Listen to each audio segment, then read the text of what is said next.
Now let's find the other formula. Now we are starting, as you know, we are doing kinematics, and in here we are in our third video. We want to find the formula for final velocity. Remember, you remember the formula for acceleration was v final minus v initial divided by t, right? We don't care about that. I just want to find the v final now. Okay, let's use the previous example.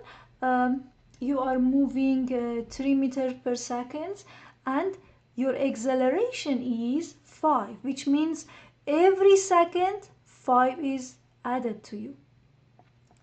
So in 3 seconds, as similar to the previous example, your time is 3 seconds. Of course, plus another 5, plus another 5, you will have 3 5s in here. So 3 times 5 plus the initial, which is 2, you will have 17 in here, right?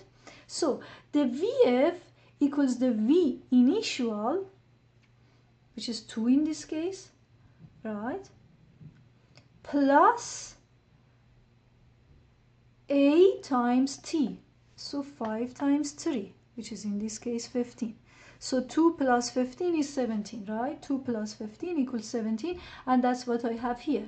These 2, this is 2, right?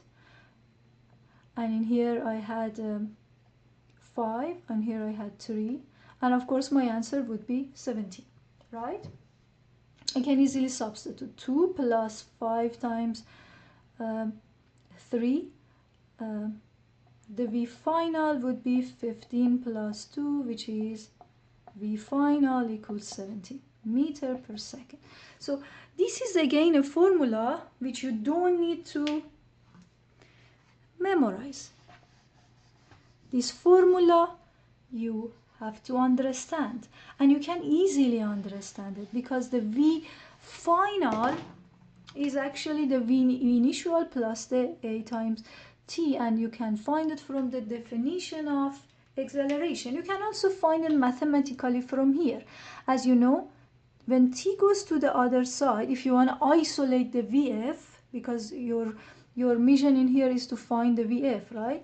So if you want to isolate the VF, you take the T to the other side. In here is divided, in here would be multiplied, and you write the rest of the things.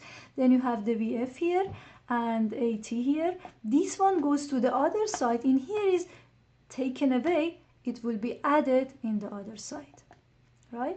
So in here is negative. It would be positive in the other side, which I don't need to write this positive here. So as you can see in here, this is the formula for the V final, which is exactly like this. Is exactly the same thing. You can just write the VF here. VI plus AT, exactly the same thing, right? So now stop the video and prove these formulas for yourself. Make sure you prove this formula for yourself, having the definition using the previous video, and then you use this formula. Play with them and try to make sure you know all these formulas for yourself.